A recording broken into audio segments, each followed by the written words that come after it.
ಎಲ್ರಿಗೂ ನಮಸ್ಕಾರ. ನಾನು ಇವತ್ತಿನ ವಿಡಿಯೋದಲ್ಲಿ ನೋಡಿ ಸೀರೆಗೆ ಕುಚ್ಚು ಹಾಕೋದು ತೋರಿಸ್ತಾ ಇದ್ದೀನಿ. ಪ್ಲೀಸ್ ಇನ್ನೂ ನನ್ನ ಚಾನಲ್ ಯಾರೆಲ್ಲ ಸಬ್ಸ್ಕ್ರೈಬ್ ಮಾಡ್ಕೊಂಡಿಲ್ಲ ಪ್ಲೀಸ್ ಸಬ್ಸ್ಕ್ರೈಬ್ ಮಾಡಿಕೊಂಡು ಯಾವ ಥರ ಬಂದಿದೆ ಅಂತ ತಿಳಿಸಿ, ಲೈಕ್ ಮಾಡಿ, ಶೇರ್ ಮಾಡಿ.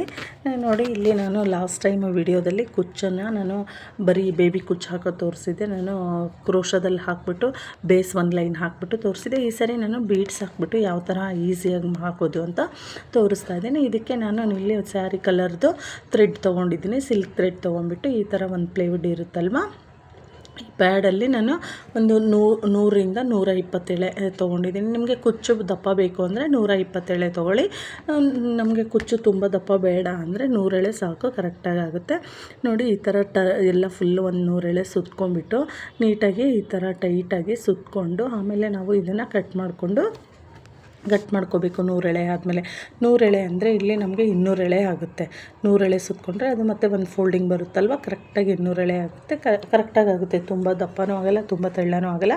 ಕುಚ್ಚು ಚೆನ್ನಾಗಿ ಬರುತ್ತೆ. ಕುಚ್ಚು ಒಂದು ಮೀಡಿಯಮಾಗಿ ನೋಡಿ ಈ ಥರ 100 ಎಳೆ ತೊಗೊಂಡು ಈ ಥರ ಕಟ್ ಮಾಡಿಕೊಂಡು ಆದಮೇಲೆ ಸ್ವಲ್ಪ ಫೆವಿಕಲ್ ಹಚ್ಬಿಟ್ಟು ಈ ದಾರ ಎಲ್ಲ ಚೆನ್ನಾಗಿ ಈ ಥರ ಟೈಟ್ ಮಾಡ್ಕೋಬೇಕು. ಒಂದೇ ಥರ ಹಿಂಗೆ ನೀಟಾಗಿ ಗಟ್ಟಿ ಮಾಡಿಕೊಂಡು ಅದನ್ನು ಸ್ವಲ್ಪ ಡ್ರೈ ಆಗಕ್ಕೆ ಬಿಡೋಣ. ಒಂದು 5 ನಿಮಿಷದಲ್ಲಿ ಬೇಗ ಡ್ರೈ ಆಗಿಬಿಡುತ್ತೆ. ಈ ಡ್ರೈ ಎಲ್ಲದನ್ನು ನಮಗೆ ಒಂದು ಸೀರೆಗೆ ಒಂದು ಎಷ್ಟು ಬೇಕೋ ಅಷ್ಟು ನೋಡ್ಕೊಂಬಿಟ್ಟು ಎಲ್ಲದನ್ನು ಈ ಥರ ಮಾಡಿ ಇಟ್ಕೊಂಡಿದ್ದೀನಿ. ನಾನು ಒಂದು ಆ ಪ್ಯಾಡ್ ಇರಿದೆ ಅಲ್ವ, ಆ ಪ್ಯಾಡಲ್ಲಿ ನಾನು 3 ಸರಿ ತೊಗೊಂಡಿದ್ದೀನಿ. ಅದು ಕರೆಕ್ಟಾಗಿ ನನಗೆ ಒಂದು ಸೀರೆಗೆ ಆಗುತ್ತೆ.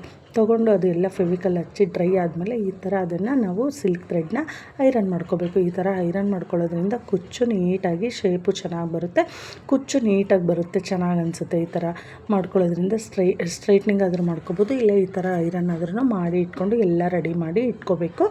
ಇಟ್ಕೊಂಡಾದಮೇಲೆ ಈ ಸೀರೆನ ನಾನು ಲಾಸ್ಟ್ ವೀಡಿಯೋದಲ್ಲಿ ಸೀರೆನ ಉಲ್ಟಾ ಬರುವಾಗ ನಾಟ್ ಹಾಕ್ಕೊಳ್ಳೋಂಗೆ ಇಟ್ಕೊಂಡಿದ್ದೆ. ಇವಾಗ ನಾನು ಇಲ್ಲಿ ಬೀಡ್ಸ್ ಹಾಕೋದ್ರಿಂದ ಸೀರೆ ನಾನು ಮೇಲ್ಗಡೆ ಅದನ್ನು ಮಾಡಿ ಫೋಲ್ಡ್ ಮಾಡಿ ಇಟ್ಕೊಂಡಿದ್ದೀನಿ. ನೋಡಿ ಈ ಥರ ಫಸ್ಟು ನಾನು ಒಂದು ಕ್ರೋಶ ನೀಡಲ್ಲಿಂದ ನಾನು ಸೀರೆ ಹೋಲ್ ಮಾಡ್ಕೊಂಡಿದ್ದೀನಿ. ಹೋಲ್ ಮಾಡ್ಕೊಂಡು ಆದಮೇಲೆ ಅದನ್ನೇನು ನಾವು ಫೆವಿಕಲ್ಲಿಂದ ಗಮ್ ಮಾಡ್ಕೊಂಡಿದ್ವಿ ಅಲ್ವ, ಅದು ಗಟ್ಟಿ ಇರುತ್ತಲ್ಲ, ಆ ಹೋಲ್ ಒಳಗೆ ಹಾಕಿದ ನಂತರ ನಾನು ನಿಮ್ಗೆ ಯಾವುದು ಬೀಡ್ಸ್ ಇಷ್ಟ ಆಗುತ್ತೋ ಆ ಬೀಡ್ಸ್ ಹಾಕ್ಕೋಬೋದು. ನಾನು ಇಲ್ಲಿ ರೌಂಡ್ ಬೀಡ್ ತೊಗೊಂಡಿದ್ದೀನಿ, ಸ್ವಲ್ಪ ಅಗಲ ಇರೋದು. ಆ ಬೀಡನ್ನ ಆ ದಾರದೊಳಗೆ ಹಾಕಿಬಿಟ್ಟು ಮಾಮೂಲಿ ನಾನು ಒಂದು 2 ಎಳೆ ಇದು ಜರಿ ಥ್ರೆಡ್ ತೊಗೊಂಡಿದ್ದೀನಿ, ಗೋಲ್ಡ್ ಕಲರ್ ಥ್ರೆಡ್ಡು. ಒಂದು ನೀಡಲಲ್ಲಿ, ಚಿಕ್ಕ ನೀಡಲಲ್ಲಿ ಎಮ್ಮಿಂಗ್ ಮಾಡ್ತೀವಲ್ಲ ಆ ನೀಡಲಲ್ಲಿ ತೊಗೊಂಡ್ಬಿಟ್ಟು 2 ಎಳೆ ತೊಗೊಂಡು ಈ ಥರ ಚಿಕ್ಕದು ನೋಡಿ ಟೈಟಾಗಿ ಸುತ್ಕೊಂಡು ಒಂದು 4 ಸರಿ ಗಂಟು ಹಾಕಿ ಇಟ್ಕೊಂಡಿದ್ದೀನಿ. ಈ ಥರ ಕುಚ್ಚು ರೆಡಿ ಆಯಿತು. ಇದು ನಮಗೆ ಬೀಡ್ಸ್ ಹಾಕೋದು ಮೇಲೆ ಬರುತ್ತಲ್ವ, ಸೊ ಅದಕ್ಕೆ ನಾವು ಸೀರೆನ ಮೇಲೆ ಬರೋಂಗೆ ಇಟ್ಕೋಬೇಕು. ಇಲ್ಲ ಬೇರೆ ಥರ ಎಲ್ಲ ಆದರೆ ಉಲ್ಟಾ ಮಾಡಿನೂ ಇಟ್ಕೋಬೋದು. ಇದನ್ನು ಸ್ವಲ್ಪ ನೀಟಾಗಿ ನೋಡಿಬಿಟ್ಟು ನಾವು ಅರೇಂಜ್ ಮಾಡಿ ಇಟ್ಕೋಬೇಕು ಸೀರೆನ.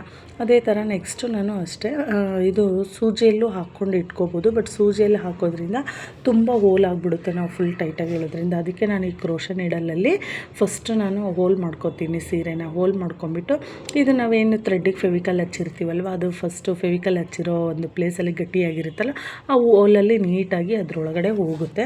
ಆ ಥರ ಎಲ್ಲ ಮಾಡ್ಕೊಂಬಿಟ್ಟು ನೀಟಾಗಿ ಅದರೊಳಗೆ ಹಾಕಿ ಮತ್ತೆ ನಾವು ಬೀಡ್ಸ್ ಹಾಕ್ಕೊಂಬಿಟ್ಟು ಮತ್ತೆ ಚೆನ್ನಾಗಿ ಈ ಥರ ಇದು ಜರಿ ಥ್ರೆಡ್ನ ಟೈಟ್ ಮಾಡಿಕೊಂಡು ಒಂದು 2ರಿಂದ 3 ರೌಂಡು ಸುತ್ಕೊಂಡ್ಬಿಟ್ಟು ಅದನ್ನು ಟೈಟಾಗಿ ಸುತ್ಕೊಂಡು ಆಮೇಲೆ ಒಂದು 2ರಿಂದ 3 ನಾಟ್ ಹಾಕ್ಬಿಟ್ಟು ಹಾಕಿ ಆದಮೇಲೆ ಅದನ್ನ ಥ್ರೆಡ್ಡನ್ನು ನಾವು ಮತ್ತೆ ಮಿಡಲಲ್ಲಿ ಹಾಕಿಬಿಟ್ಟು ಅದು ಮಧ್ಯದ ನಾವೇನು ಕಟ್ ಮಾಡ್ತೀವಲ್ಲ ಅದು ಕಾಣಲಿಲ್ದಂಗೆ ಮಾಡೋದು. ಮತ್ತು ನಾನು ಕರೆಕ್ಟು 1 ಇಂಚು ಅಷ್ಟು ಜಾಗ ಬಿಟ್ಬಿಟ್ಟು ಮಿಡಲಲ್ಲಿ ಮಾಡ್ತಾಯಿರೋದು. ಸೊ ನಾನು ಒಂದು ಫಿಂಗರಿಂದ ಕರೆಕ್ಟಾಗಿ 1 ಫಿಂಗರ್ ಅಷ್ಟು ಗ್ಯಾಪ್ ಬಿಟ್ಕೊಂಡು ನಾನು 1 ಕುಚ್ಚಿಗೂ ಅಷ್ಟು ಕರೆಕ್ಟಾಗಿ ಡಿಸ್ಟೆನ್ಸ್ ಬಿಟ್ಕೊಂಡು ಮಾಡ್ತಾಯಿದ್ದೀನಿ. ಈ ಥರ ಮಾಡೋದ್ರಿಂದ ಕರೆಕ್ಟಾಗಿ ಬರುತ್ತೆ. ಇಲ್ಲ ಅಂದರೆ ನೀವು ಇನ್ನೂ ಬಿಗಿನರ್ಸ್ ಥರ ಆಗಿದ್ದರೆ ಇಂಚ್ ಟೇಪ್ ಸಹಾಯದಿಂದನೂ 1 ಇಂಚಿಗೂ ನಾವು ಮಾರ್ಕ್ ಮಾಡ್ಕೊಂಬಿಟ್ಟು ಕರೆಕ್ಟಾಗಿ ಅಲ್ಲಲ್ಲಿಗೆ ನಾವು ಇದು ಕ್ರೋಶ ನೀಡಲಿಂದ ಹೋಲ್ ಮಾಡಿಕೊಂಡು ಆ ಥರನೂ ಮಾಡ್ಕೋಬೋದು. ನಾನಿಲ್ಲಿ ಕರೆಕ್ಟಾಗಿ ಒಂದು ತಂಬ್ ಮೆಜರ್ಮೆಂಟಿಂದ ಮಾಡ್ತಾಯಿದ್ದೀನಿ, ಕರೆಕ್ಟಾಗಿ ಬರುತ್ತೆ ಈಕ್ವಲಾಗಿ. ನೋಡಿ ಇದೆಲ್ಲ ಈ ಥರನೇ ನೀಟಾಗಿ ಮಾಡ್ಕೋಬೇಕು, ಚೆನ್ನಾಗಿ ಅನಿಸುತ್ತೆ. ಆಮೇಲೆ ಲಾಸ್ಟಲ್ಲಿ ನಿಮ್ಗೆ ಏನಾದರೂ ಕುಚ್ಚು ಕಟ್ ಮಾಡಬೇಕಾದ್ರೆ ಸ್ವಲ್ಪ ಹಿಂದು ಮುಂದೆ ಇತ್ತು ಅಂದರೆ ನೀಟಾಗಿ ಲಾಸ್ಟಲ್ಲಿ ಸೀರೆ ಫುಲ್ ಎಲ್ಲ ಇದೇ ಥರ ಕುಚ್ಚು ಹಾಕ್ಕೊಂಡು ಆದಮೇಲೆ ಲಾಸ್ಟಲ್ಲಿ ಒಂದು ಸರಿ ನೀಟಾಗೆಲ್ಲ ಫಿನಿಶಿಂಗ್ ಕಟ್ ಮಾಡಿದರೆ ನೀಟಾಗಿ ಬರುತ್ತೆ. ಚೆನ್ನಾಗಿ ಅನಿಸುತ್ತೆ. ತುಂಬ ಈಸಿಯಾಗಿ ಇದು ಹೆಂಗೆ ಗೊತ್ತಾ, ವಿತಿನ್ 2 ಅವರ್ಸ್ ಒಳಗಡೆ ಹಾಕ್ಕೋಬೋದು. ಯಾರು ಬಿಗಿನರ್ಸ್ ಆದ್ರೂ ಅಷ್ಟೇ, ಯಾರಾದ್ರೂ ಹಾಕ್ಕೋಬೋದು. ವಿತಿನ್ 2 ಅವರ್ಸ್ ಒಳಗಡೆ ನಾವು ಆರಾಮಾಗಿ ಈ ಕುಚ್ಚನ್ನು ಸೀರೆಗೆ ಹಾಕ್ಕೊಂಡು ಪ್ರಿಪೇರ್ ಮಾಡ್ಕೋಬೋದು. ತುಂಬ ಅಂದರೆ ತುಂಬ ಚೆನ್ನಾಗಿ ಕಾಣಿಸುತ್ತೆ. ನಿಮಗೆ ಬೀಡ್ಸ್ ಯಾವುದು ಇಷ್ಟ ಆಗುತ್ತೋ ಆ ಥರ ಬೀಡನ್ನ ಇದಕ್ಕೆ ಉಪಯೋಗಿಸ್ಕೋಬೋದು. ಅದೇ ಹೋಲ್ ನೋಡಿಬಿಟ್ಟು ನಾವು ಸೀರೆ ಥ್ರೆಡ್ ತೊಗೋಬೇಕಾಗುತ್ತೆ. ಕೆಲವೊಂದು ಹೋಲ್ ಕಡಿಮೆ ಇರುತ್ತೆ ಬೀಡಲ್ಲಿ, ಆವಾಗ ನಾವು ಆ ಥರದಕ್ಕೆ ಡಿಸೈನ್ ಸರಿಯಾಗೋಂಗೆ ನೋಡ್ಕೋಬೇಕು. ದಾರ ಕಡಿಮೆ ತೊಗೋಬೇಕಾಗುತ್ತೆ, 100 ಎಳೆ ಬದಲು ಕಡಿಮೆ ತೊಗೋಬೇಕಾಗುತ್ತೆ. ನೋಡಿ ಈ ಥರ ಹಿಂಗೆ ಫುಲ್ಲು ಟೈಟಾಗಿ ಇಟ್ಕೊಂಡು ಹಾಕಿದರೆ ಅದು ಸ್ಟಿಫಾಗಿ ಕೂರುತ್ತೆ ಬೀಡು. ನಾವೇನು ಹಾಕೋ ಒಂದು ಗೋಲ್ಡ್ ಕಲರ್ ಬೀಡ್ಸು ಸ್ಟಿಫಾಗಿ ಕೂರುತ್ತೆ, ಚೆನ್ನಾಗೂ ಅನಿಸುತ್ತೆ. ಲುಕ್ ವೈಸ್ ಅಂತೂ ತುಂಬ ಚೆನ್ನಾಗಿ ಬರುತ್ತೆ ಇದು. ಈ ಥರ ಗೋಲ್ಡ್ ಏನಾದರೂ ಸೀರೆಯಲ್ಲಿ ಇತ್ತು ಅಂದರೆ ಈ ಥರ ನಾವೊಂದು ಟ್ರೆಡಿಷ್ನಲಾಗಿ ಈ ಥರ ಹಾಕ್ಕೋಬೋದು ಬೀಡನ್ನ. ಚೆನ್ನಾಗಿ ಕಾಣಿಸುತ್ತೆ, ತುಂಬ ಈಸಿಯಾಗಿ ಮತ್ತು ಬೇಗನೆ ಹಾಕುವಂಥ ಒಂದು ಇದು ಕುಚ್ಚು ಹಾಕೋದು. ಇದು ಡಿಸೈನು ತುಂಬ ಚೆನ್ನಾಗಿರುತ್ತೆ ನೋಡಿ. ನಾವು ಐರನ್ ಮಾಡೋದು ಇಲ್ಲ ಸ್ಟ್ರೈಟ್ನಿಂಗ್ ಮಾಡ್ಕೊಳ್ಳೋ ಉದ್ದೇಶ ಏನು ಅಂದರೆ ಫಿನಿಶಿಂಗು ನೀಟಾಗಿ ಬರುತ್ತೆ. ಆ ಥ್ರೆಡ್ ಏನು ಅದು ಇರುತ್ತಲ್ವ, ಆ ಥ್ರೆಡ್ಡು ಫಿನಿಶಿಂಗು ನೀಟ್ ಅನಿಸುತ್ತೆ. ಸೊ ನಾವು ಅದು ಒಂದು ಮೇನು ಇಂಪಾರ್ಟೆಂಟ್ ಅಂತಲೇ ಹೇಳ್ಬೋದು. ನಾವು ಯಾವುದೇ ಥ್ರೆಡ್ಡು ಯಾವುದೇ ಸೀರೆಯಲ್ಲಿ ಕುಚ್ಚು ಹಾಕೋಬೇಕು ಅಂದರೆ ಸ್ವಲ್ಪ ಐರನ್ ಮಾಡ್ಕೊಂಡು ಹಾಕೊಳ್ಳೋದ್ರಿಂದ ಶೈನಿಂಗು ಜಾಸ್ತಿ ಕಾಣಿಸುತ್ತೆ.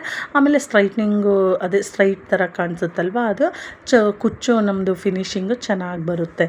ಯಾರು ಬೇಕಾದ್ರೂ ನೀಟಾಗಿ ಹಾಕೋಬೋದು ಇದನ್ನು. ತುಂಬ ಈಸಿ ಮೆಥಡು ಇದು.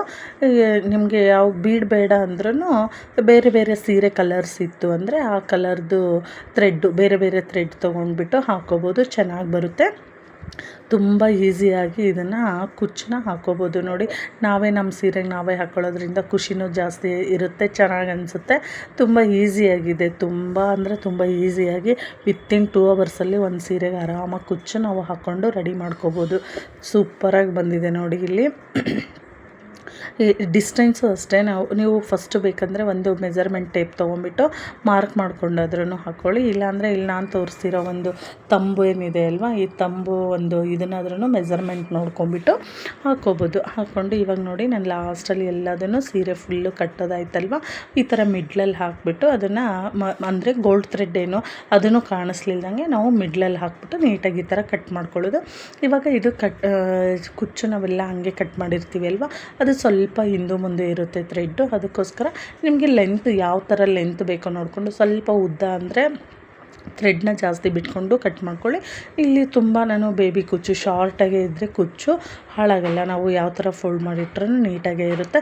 ಸೊ ಹಾಗಾಗಿ ನಾನು ಎಲ್ಲದನ್ನು ಸ್ವಲ್ಪ ಶಾರ್ಟೇ ಮಾಡ್ಕೊಳ್ಳೋದು. ಬೇಬಿ ಕುಚ್ಚು ಈ ಥರ ಶಾರ್ಟಾಗಿದ್ದರೆ ಫೋಲ್ಡಿಂಗಲ್ಲೂ ಏನೂ ಹಾಳಾಗಲ್ಲ, ಚೆನ್ನಾಗಿರುತ್ತೆ. ಈ ಥರ ನೋಡಿ ಎಲ್ಲದನ್ನು ನಾನು ಇದೇ ಒಂದು ಮೆಜರ್ಮೆಂಟಲ್ಲೇ ಮಾಡಿ ಇಟ್ಕೊಂಡಿದ್ದೀನಿ. ತುಂಬ ಲುಕ್ಕಾಗಿ ಬಂದಿದೆ, ಚೆನ್ನಾಗಿ ಅನಿಸುತ್ತೆ ಇದು. ನಾವು ನೋಡಿ ಈ ಥರ ನಾವು ಮೇಲ್ ಮಾಡ್ಕೊಂಡು ಯಾಕೆ ಹೇಳಿದೆ ಅಂದರೆ ಈ ಬೀಡ್ಸ್ ಎಲ್ಲ ಮೇಲ್ಗಡೆ ಚೆನ್ನಾಗಿ ಕಾಣಿಸುತ್ತೆ ಅಲ್ವಾ, ಅದಕ್ಕೆ ನಾವು ಇದಕ್ಕೆ ಸೀರೆನ ನಾವು ಯಾವ ಥರ ಉಟ್ಕೋಬೇಕಾದ್ರೆ ಮೇಲ್ ಬರುತ್ತಲ್ವ ಅದನ್ನೇ ನಾವು ಫೋಲ್ಡಿಂಗಲ್ಲಿ ಮೇಲ್ ಬರೋಂಗೆ ಇಟ್ಕೋಬೇಕು ಅಷ್ಟೇ. ಇದು ನೋಡಿ ತುಂಬ ಸಿಂಪಲ್ಲಾಗಿ ಈಸಿಯಾಗಿ ಬಿಗಿನರ್ಸ್ ಯಾರು ಬೇಕಾದ್ರೂ ಹಾಕೋಬೋದು. ಈ ಥರ ಒಂದು ಕುಚ್ಚನ್ನ ಬೀಡ್ಸ್ ಹಾಕೊಳ್ಳೋದ್ರಿಂದ ಗ್ರ್ಯಾಂಡಾಗಿ ಕಾಣಿಸುತ್ತೆ, ಎಲ್ಲ ಥರ ಸೀರೆಗಳಿಗೂ ಮ್ಯಾಚ್ ಆಗುತ್ತೆ. ಇದು ತುಂಬ ಚೆನ್ನಾಗಿ ಅನಿಸುತ್ತೆ, ತುಂಬ ಈಸಿಯಾಗಿ ಮತ್ತು ಹಾಕೋಬೋದು. ನಿಮಗೂ ಈ ವಿಡಿಯೋ ಇಷ್ಟ ಆಗಿದ್ದರೆ ಪ್ಲೀಸ್ ಲೈಕ್ ಮಾಡಿ, ಶೇರ್ ಮಾಡಿ, ಸಬ್ಸ್ಕ್ರೈಬ್ ಮಾಡಿ. Thank you so much.